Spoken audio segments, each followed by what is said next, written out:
panel of the day. If you want to join us, we're going to be having a panel on graffiti and comics. We've got some really great local artists here who put a lot of thought into this, and are going to bring down the house. We're going to close out our inaugural Uptown Comics Fest 2022 with a really cool panel. I don't know, a cool lot of panelists who Word Up has a deep connection with each of y'all, as well as our moderator, in different ways, right? So it's very fitting. Yeah, I'm gonna hand the mic over to Sandy and do a little loop-de-loop. All right. Thank you all for coming. We seem to have lost quite a bit of the crowd from the last panel, unfortunately. But before we begin, I just wanted to briefly acknowledge and honor a person who would have been here on the stage with us, the great Will Alicia, who I find it hard to believe that he's been gone now. It'll be 10 years, I guess, next year. He was known as Will Tease in the neighborhood. He was kind of an ambassador, an organizer, absolutely an artist with a capital A. Is a through point connecting all of us in some way or another and connecting just about everybody in my line of sight. I miss him dearly, and he would have been on this panel, God bless him, and I hope he's looking down on us today as we have this conversation about something that was near and dear to his heart, which was graffiti, street art, and comic books and independent publications. Without further ado, I'll just briefly introduce myself. I'm Sandy Jimenez. I'm a comic book artist and a former practitioner of graffiti and street art. I left it in 1984. I'm probably the oldest guy on this stage by far. I'm in my 50s. What I'm going to do is pass the mic down and just have these gentlemen introduce themselves individually according to their preference. And we'll begin with some lively questions about the history and practice, methodology, and the state of, and intersection, really, of graffiti and comics. So here I have Dister. Good afternoon. Good afternoon. My name is Dister, born and raised in Washington Heights. I've been told that I used to allegedly write on walls when I was younger, and I've now continued to do my work as a muralist / graphic designer-ish. Hi. Hello. Good afternoon. My name is Rammer Martinez. I'm a comic book artist. Been published in a lot of certain numbers of anthologies on the underground circuit, in the comic book underground circuit, as well as calligraphiti, what is called calligraphiti artist, which is a mesh of calligraphy and graffiti. And I've also am from Uptown and have done a couple of calligraphiti murals up here and in the Bronx and in Harlem. Hey, my name is Carlos Jesus Martinez Dominguez. I am, a local artist, Washington Heights, since about 1982, even though I wasn't privileged to be born here. And about 5 years after moving here, I participated in what we're calling graffiti, writing our names on walls. Pretty much locally. I was never known as an all-city artist or anything. Actually a toy, right? But still very much, very much a toy. I'm not the only one. But that continued again, actually chilling with Dister about 15 years ago, where I started making art again. I'm an educator. I work for a bunch of institutions throughout New York. And I teach graffiti in New York, and a lot of the times the conversations talk about its intersections with comic books and lots of stuff you're going to bring up and ask questions about. So it's really dope to be here. Thank you. Yeah. All right. Wonderful. As we go through these questions, I'm going to occasionally ask you guys to, just name your social media tags, your Instagram accounts, just so that anyone watching, and certainly, since this is being recorded after fact, can, look up your work directly as we talk about things. So just to set terms, when we're talking about graffiti, we're talking about the phenomenon of the late 20th century into today, not the scrawlings of a Roman centurion, on a, Egyptian column or something, just to give it some context. And when we talk about comics, sometimes sequential art is spoken about in this very broad sense that includes like hieroglyphics. We're talking about, the periodicals of the 20th century that came after the Great Depression and the industry that's alive now. Once we talk about that, one of the things I'd like you guys to speak to, with regards to the history of it, the counterculture, like, when did you first encounter graffiti? When did it come into your lives? And how is that coincidental with comics? Like, which came first for you guys? And what were the things that were sort of in common with them both? For me, it was really about the methodology, the fact that I realized that as I was, piecing in my black book, in 1977, and, trying to come up with forms, there was definitely a separation between when I was doing the inking process, the penciling process, and then I realized like doing comic books was applying it just to different aesthetics.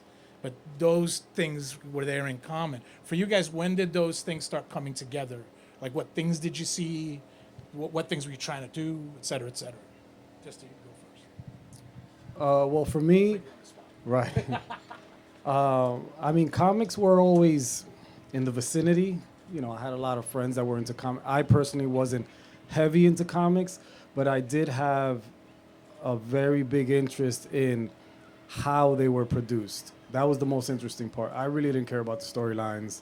I really didn't care about DC better than Marvel. To this day, I'm far from it. But I really was interested in the actual illustration of it. It was really, really interesting to me. And at the same time, I had two uncles not into comics, but were quintessential, like 1980s graffiti writers, named Roscoe and Dister at the time. And I was like super, I wanted to be them because they were super cool. And they were artists as well, but they were artists in its most pure form because they were doing it because they enjoyed it. Whereas I do enjoy it, but it's also a business for me. So it has another layer on it. And, I really, that was my experience regarding, my first experiences with comic books and just art in general, or graffiti. You just touched on something that I'm going to ask next. Right. That's good.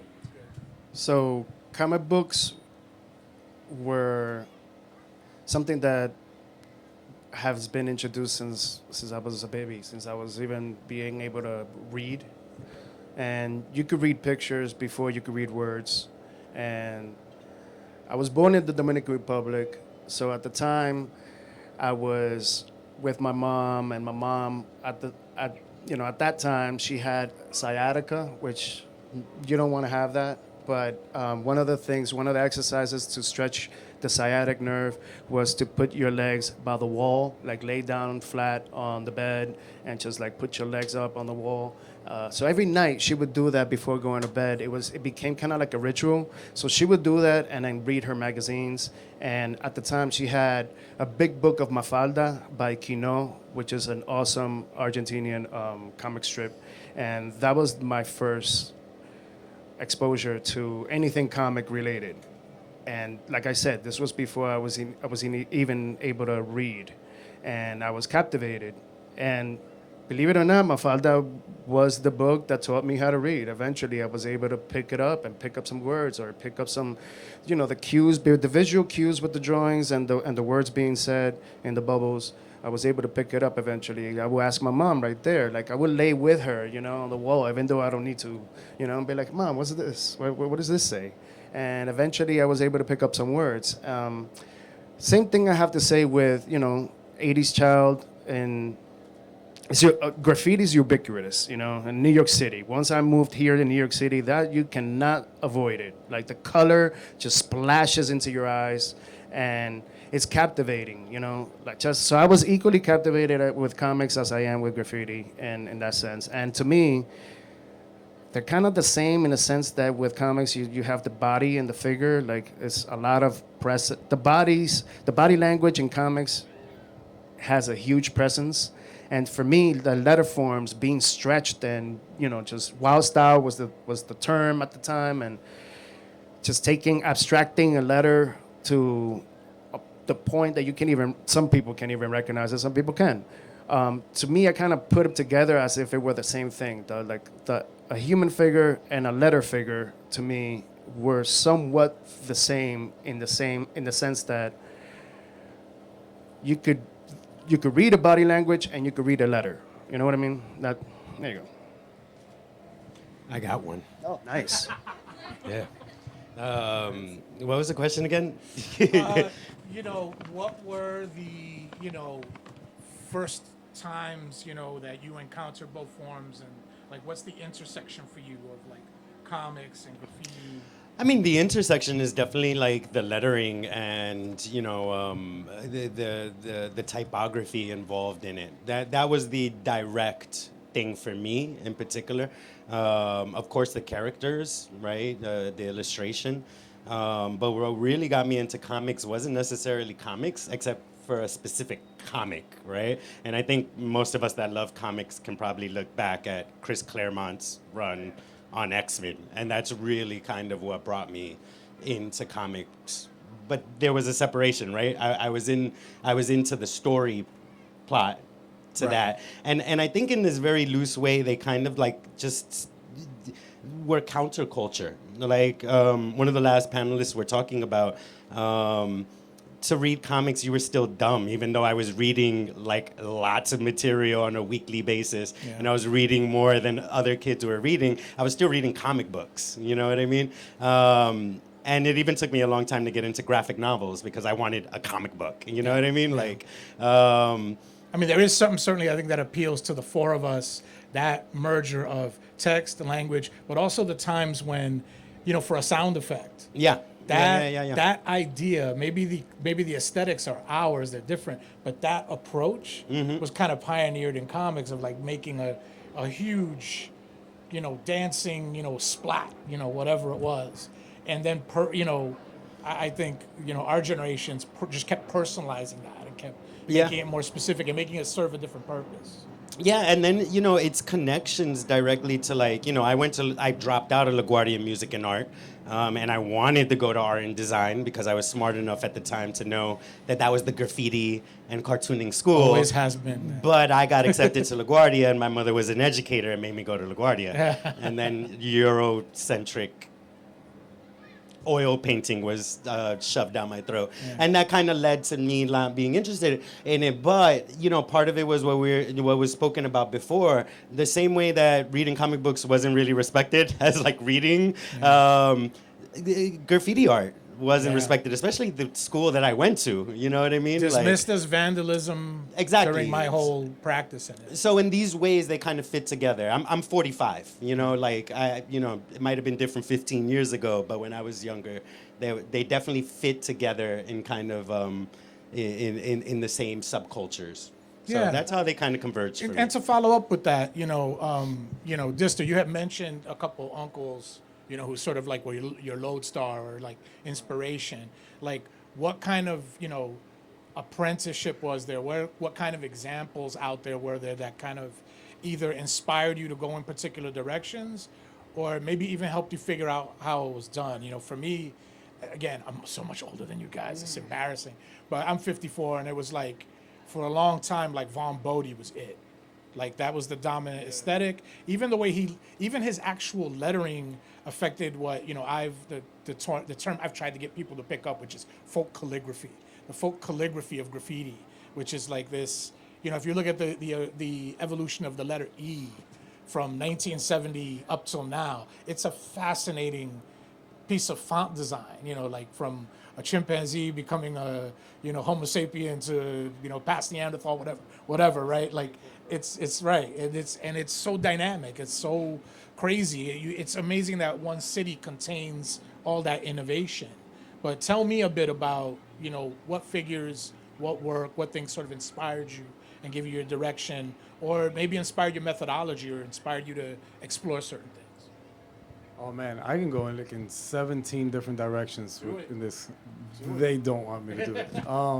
They might. You don't It's know who's here, man. well, just to be clear, I mean, I can't speak for them, but I'm a firm believer in nurture over nature. You put any child in a specific environment, and that is what they will do. I just happened to be in an environment where I had two uncles that were doing this. We speak English because we're around everyone that's speaking English. That's just how it works. But for me, jumping over to regarding the typography aspect, let's understand that graffiti is not a font. It is a total parallel way of writing, I guess.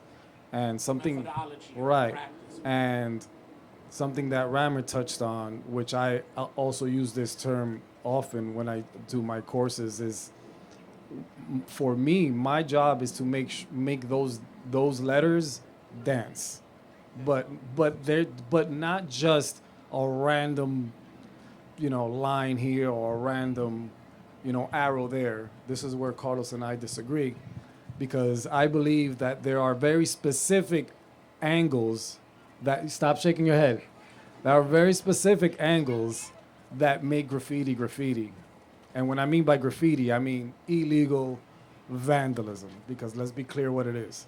I don't like the term graffiti arts or whatever. That's another conversation. But That's something I'll follow up on. too, right. 'cause that's a question But I always have to ask. if you take the letter A and you just extend, one of those lines, however long you want to extend it, just because you did that doesn't put it into the graffiti category. The same way that just because I did a turn doesn't mean that I'm doing a specific form of dance. It has to look a certain way. It has to have a certain aesthetic. But because it's art, there are going to be these gray areas where people like Carlos will shake his head, and that's where we are. So yeah. He named me. Can I get the answer? I'll try to keep this civil. Us two to share No, the mic? if you have some. No, I'm talking about the mic. Oh no, I don't want to share with anybody.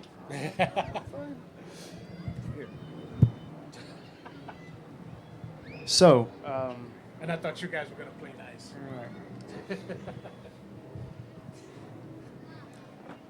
yeah, I like that term, having the letter form dance. That you can't put a word on that. I mean, he just kind of did, but the effect of it is neither here nor there. And for everyone, it's kind of like handwriting. Everyone has a different handwriting, which speaks to the authenticity of the style of that graffiti style. That's the kind of thing you cannot replicate, and if you do, it's because you're being taught, kind of like a sensei teaches the apprentice and that kind of thing. But being in like what Dister mentioned when in regards to like nurture versus nature, being in the culture of graffiti is pretty much essential in the sense of you look at the letter forms, but you're also looking at why the letter forms are, and sometimes it's best to see, meet the writer themselves firsthand and speak about letter forms, or let them, seeing the way they do it when they're actually doing it in the moment, as opposed to like seeing it already, after the fact. Those kind of things is the kind of thing that I gravitate on and build on and kind of make a foundation of knowledge from. Typography to we're going to be saying similar things. Typography is a school of thought, and it takes history that into account. When it comes to black letter, for example, that has a history. When it's cursive, has a history. All these letter forms have reason for them to have the particular style in whether it's calligraphy or typography. Typography is like the science of it, and calligraphy is the art of the hand writing it. But graffiti is, I can't really pin it with words. It's something that it has to be felt, and it's kind of like, kinda I hate like to say the word pornography. swag or anything like that, but it's something you know about it when that you see it. that- yes. And you know who's a good one, and you know who's not. You can feel it. Absolutely. I mean, it's interesting. It's kind of like, I think about, before I hand this over to Carlos, with regards to comics and graffiti, they're very plastic forms, right? And there are different principles there that make something effective or not effective. But ultimately, just like if you're playing like a blues song or playing, bachata or whatever, if it doesn't have a certain feel that's authentic, that's emanating from the person, you can spot it right away. And it's reflected in the work, it's reflected in the end product. I mean, you bring up bachata, and if there wasn't a Luis Diaz completely flipping bachata on its head and doing new things to it, it would stay stagnant. You know what I'm saying? But it's a plastic form that has that yeah, but Graffiti's like that, right? Because it could have stayed block letters. yeah. Exactly. And there were people at the infancy of graffiti going, that's not graffiti. Yeah. You know what I mean? Like, you're not doing bubble letters. I remember the first time I saw a piece by this guy, Aaron. Wasn't it my turn to talk? No, just I'm kidding. just gonna fit on what you're saying. Sorry. I just like it making people laugh. I love him, all right? No. You want to fight with everybody today. No, but just to undergird what you're saying, because I'm much older, but the first time somebody did something illegible, Yeah. it was on the number 3 line when I remember it happening in about 77, 78, and people were like, that's not good because I can't read it. So, but go ahead. No, exactly. And I'm sorry, I was kidding. But, and I disagree to a certain degree, right? I think that there's actually thousands, if not millions, of individual fonts in graffiti. There are artists that formulate their own fonts, and then whether we like it or not, a lot of the times they're appropriated from outside of graffiti, and they might end up in a comic book. Yeah. You bring up, Von Bodie, which actually, his son, I mean, obviously we know he continued his dad's work, but like he influenced me more, and we can tell that graffiti influenced him. You know what I'm saying? Like, so this back and forth. There's a feedback. Right, this feedback back and forth. And I don't, I love the idea. One time I was on a panel, and I remember I was in Dominican Republic in this museum called Centro León, and the director was trying to boohoo tagging. I had like a big, pictures behind me, and there were beautiful murals, and he's like, yo, that's dope, that's art. I can see the color theory, I can see the scale, I can see the planning. And then he pointed to the tag and he goes, oh no, that's not art. Mm-hmm. But he was missing out on the fact he couldn't Right. read it. He Right. wasn't part of the Right. culture. That is a font. It's an individualized font. And what's beautiful about our art form is we're actually going around learning thousands, if not millions, of different fonts. You know what I'm saying? Yeah. So, and that's the thing. Somebody breaks out. We have traditional New York fonts. There's fonts that are graffiti fonts, just to use the vocabulary, that are synonymous with Europe or Berlin or a specific place. But it would have never got to that point if everybody was just doing Philadelphia and New York style font. Right. It would have never grown. Right. Well, I don't think we necessarily disagree. Like I said, it's graffiti.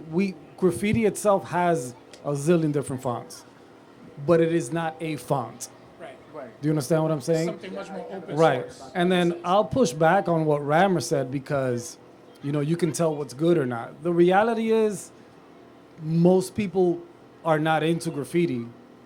Just like most, I'm not a cellist. I'm not gonna know who sucks and who's good, because I don't have that ear. So most people don't have those eyes to really understand what a hand style is. And a hand style is your signature, your tag. What is quote unquote good? What is considered, at a higher level than, Joe Schmo? And I realized that not too long ago, when someone I grew up with and I knew for over 20 years saw a really poorly executed tag, and they were like, "Did you do that?" And it broke my heart, because I'm like, "Are you kidding me right isn't that now? a problem with anything? Like, But that's my point. That's my point. That it's a very niche. That legitimizes graffiti. Right. It's such a niche form of art that, you have to have a certain eye to see it. You have to be able to read it, to understand it. You can't just sit there like the gentleman you were talking about who said, well, that's not art. Like, that's why the only reason I'm here is because of Word Up. Because if you're not into graffiti, I'm not having this conversation with you. Like, I don't want to educate you. I'm not into that. If it makes no sense, it's not going forward. I'm sure people are feeling in their feelings right now, but I'm just at that point right now where I don't want to have. Lose the little audience we have. I'm not interested in having. I'm not interested in having that. Well, this is a tag and this is a blah blah blah. It's like, we're not doing this. Like, I can't do this it in anymore. your practice as an artist. I do it like, there's my work. Go check it out. Google it. Do whatever you want. I would argue that that's what actually makes graffiti a actual art form. The fact that there is quality and there is bad practicing and there is sellout nonsense. When you see it on a hat at some tourist place, you know what I mean? And just like with comics, some people are deaf to it or blind to it insofar as they'll read bad stuff. Like the shelves are crowded with mediocre stuff, right?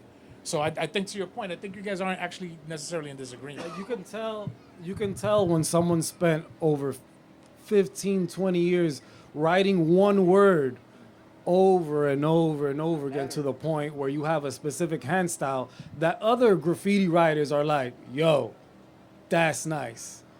But, Julio down the block, he's like, what is it? It looks the same as the other. I don't have a conversation with that guy. I really don't care. Okay. All right. So, following all of this up, in terms of, how are we for time, by the way? 3:47. Okay, good. We're all right. Okay. So, following all of that up in terms of, where things are now, I grew up with, graffiti being the worst word in the world. And just to give a bit of more sort of context about where I come at this and where I think our panel comes at this, the question of vandalism was always a funny question for me growing up in the South Bronx, because our neighborhood was plastered with billboards for nicotine, Salem, Newport, and that somehow had some sort of legality and moral authority, even though they were technically pushing poison, liquor ads, all this stuff. And God forbid, some kid took that same wall and painted it, which, as far as I'm concerned, whatever you think of the aesthetics, painting a wall sort of protects it from the elements at least a little bit, right? That's what they say on the Krylon can. Right. But getting, back to this, point of what its influence is and what its role is. I remember when Photoshop was just black and white, like 27 years ago. Yeah, started off as black and white for the first 2 years. And we thought it was dope. We thought it was incredible. But the original icons clearly were influenced by somebody who did graffiti, because the first time you used, the airbrush, it even had a sound. And, they called it airbrush, whatever, but if you think of it, you're like, oh my God, it's making its way into computers, right? So where do you guys see, I certainly in my lifetime have seen things that are very interesting, like the actual methodology of graffiti in terms of reclaiming a space, reclaiming an urban space, the way people took over an entire car, either with a unified image or a piece or a series of letters. That's now been co-opted in advertising. If you ride the shuttle and see the way the History Channel does a rap around, it either means we snuck in there into the advertising world, or a little of both, or they saw what was happening and realized, oh, this is actually a very effective communications technique to make something very site-specific, very message unified. Where else do you guys see, and do you agree with what I'm saying? Certainly, I don't want to speak for you guys. Where else do you see that sort of intersection? I certainly, again, always saw it in comics, the way lettering and a lot of things changed. When Howard Chaykin did his Rick Flag comic, and would actually change the fonts to express the way different characters were talking. And he would hand letter that stuff. Where else do you see that sort of bleed through and feedback in the quote unquote legal world and everywhere else in art? I know that's a heavy loaded question. I mean, in a very general sense, I mean, not to change the subject, but thinking about graffiti's attachment to hip hop, it doesn't only have ties to hip hop, it has ties to the punk scene also, which has ties to the underground comic scene, right? Exactly. And just like graffiti precedes, oh, I think that's what you were saying. But, and thinking about how much that is either seeped or been appropriated by popular culture, depending on how you want to look at it. We see a lot of that going on in popular culture. I mean, and it also makes me wonder of the saying of how we like love black culture, we just don't love black people, right? Like how many comics are actually bought, but the culture is blowing up in movies and so on. So is that support being shown on the other end? I don't know if that answers the question, but I think just in a very general way, you know what I'm saying? You're starting to see it seep into mainstream culture to a degree that I never thought would have been possible when I was writing my name at 12 years old in this neighborhood. You know what I mean? Just think about the fact that for the longest time, it was not art. Thank you, Dister. I'm moderating. I can't hold a mic for some reason.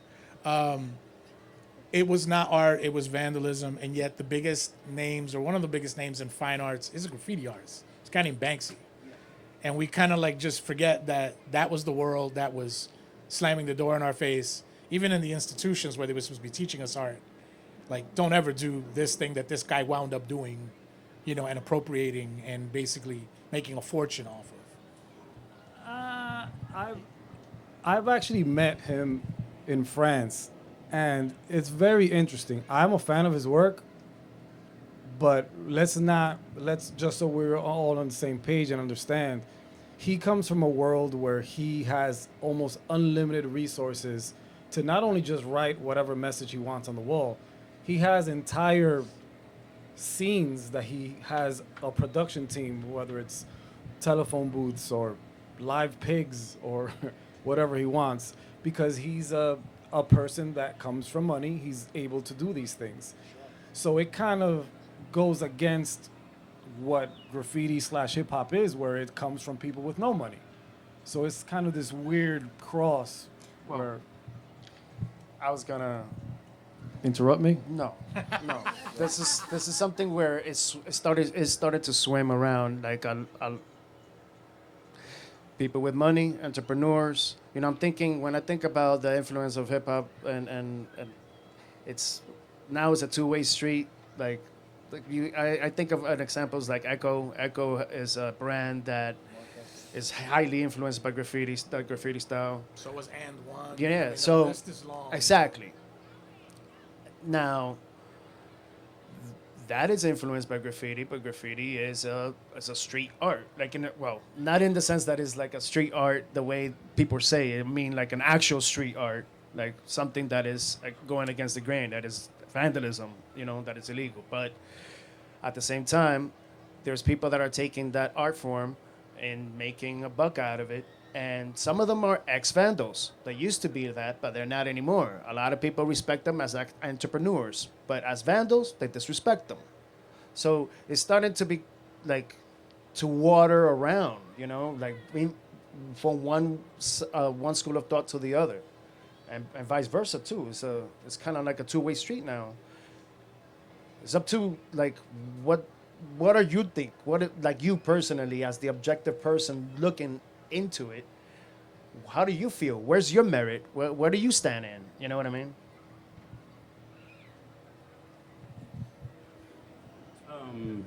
Yeah. I started it. No, you don't have to. Yeah, I mean, I don't know. I don't know how to like close my thoughts on that. It's an open question, so it's Yeah, not like, I'm not expecting a conclusion from I love the question of what is graffiti. A lot of the foreparents of graffiti wouldn't call it graffiti. And then we're getting into the semantics of what they called themselves to begin with. What are we considering graffiti? I think at one time maybe Banksy was more of a graffiti artist, and then he got to a point where you have a whole staff and your work is being stolen. kind of Well, it changes.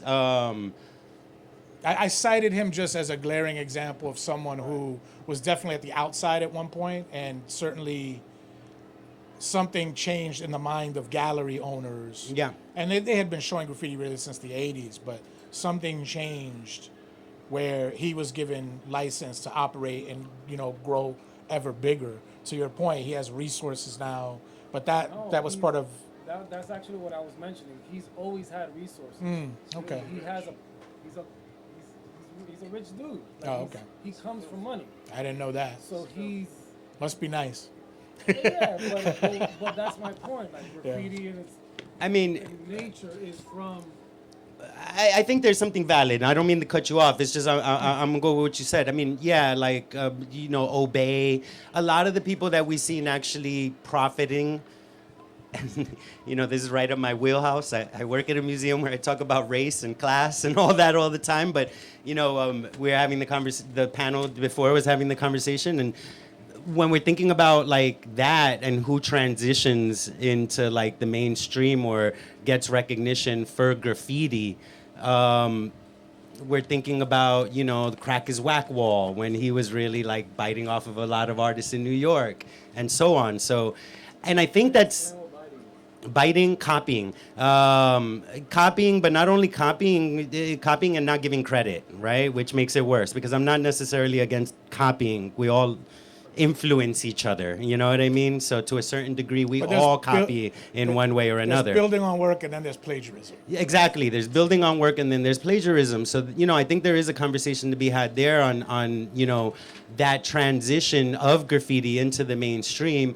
Who gets recognition for it, who gets paid for it, you know what I mean, and so on. And yeah, I think that's why it ruffles maybe our feathers to hear Banksy being evoked. Yeah. When there's so many other pioneers that, I'm sure even he's the glaring example of Yeah. the one who's been exalted. Yeah. I would call him a contemporary artist that used elements of graffiti, meaning Keith he Haring. put, like Keith Haring, he was putting it in public. Right. And at very first, I don't know, I never met him, but they might have been illegal, but they clearly turned legal and welcomed by spaces that he would do them on, Right. which goes against the original meaning. And there's even a whole though, politics there as well. But one thing I want to mention too. Sorry if I'm taking up too much space, that's but all yeah, right. man. Is the fact that like there's certain places in the city that the market values are brought up by graffiti. You know what I mean? Like we go to Dumbo, and you know what I'm saying? Like there's blocks and blocks that are being bought by people that are moving here from Dakota or wherever they are, and they're literally saying, nah, keep that piece up. You know what I'm saying? Or whatever, because they understand that it's flipped from back in the days where that was supposedly a broken window situation and bringing down property values. Depending on where you live, that might actually bring up the property values. And it makes me very sad because we actually live in the first neighborhood of graffiti. Throw out your graffiti book if they told you the Bronx train started first, okay? Because it really started on the actual gates on Broadway, going up and down, especially when this neighborhood was really known as Harlem, going up to about 168.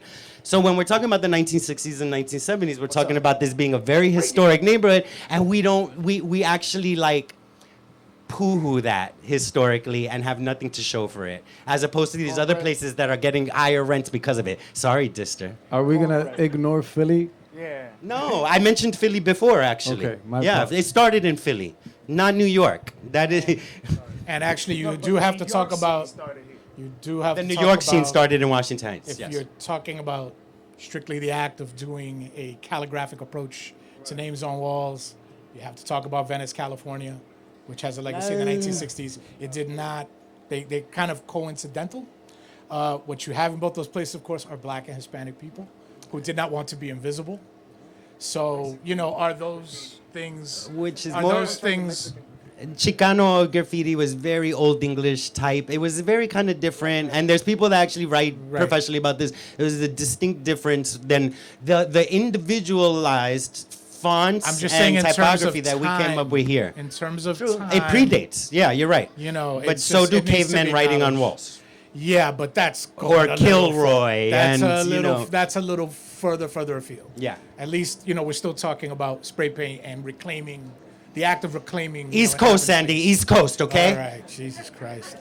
I'm from the South Bronx, by the way, so I do have a dog in this race, and this could go on forever. But Carlos, this is why East Coast. This is precisely why I had these gentlemen come up here, because even within this very clearly loving relationship we have to this art form, there are so many ways to look at it during this time. So I think we're pretty close to out of time. So I wanted to close, not with anything that's going to unify any of these questions, because they can go on forever, and they will go on forever between the three of us when we see each other right after this. But one thing I wanted to do was definitely have you guys cite your social media so people can follow your work, your Instagram, et cetera, et cetera. Let's not neglect to do that so that it's on tape. I don't have any social media. Thank you. I do. I have Instagram, and my name is Rammer, and it's spelled like the thing you're probably thinking, but you don't want to, admit it, like RAMMER. So I have an Instagram account. It's Rammer twice on Instagram. I got my own. Yeah, I have Instagram, but you're gonna see little pictures of my daughter acting a fool. You can look at my name. It's Carlos Jesus Martinez Dominguez. I'm proud to have a couple of pages up in there. If you want to see one of my recent works, the Children's Museum of Manhattan, you can go take a tag on my piece. So I have a mural in the Children's Museum that you can grab a marker and leave your own typography on my mural. So just in case you wanted to go check out some live work. You can check out Dister's work all throughout Washington Heights, though. Just walk around. All right. And following that up, Dister. If they Google you, they're gonna get something. Come on, man. So following up with that, what? Yeah, well, hey, dude, I mean, if they wanted, they could have gotten us at the beginning. What are you guys working on now?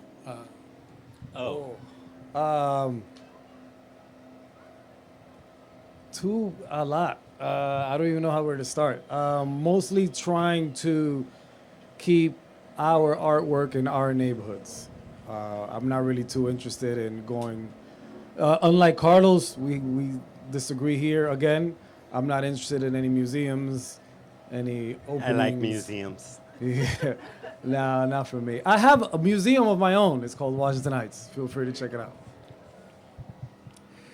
I'm currently working on more certain series in Graffiti, and I'm trying to warm my hand back into comic book artwork, because I miss drawing cross hatches and actual comic art, Carlos, what are you working on? Right now I'm working on not writing curriculum. I'm an educator, and I work in I work various places. But in terms of art, and it's kind of comic related. I've been doing this series of prints. I'm also a printmaker.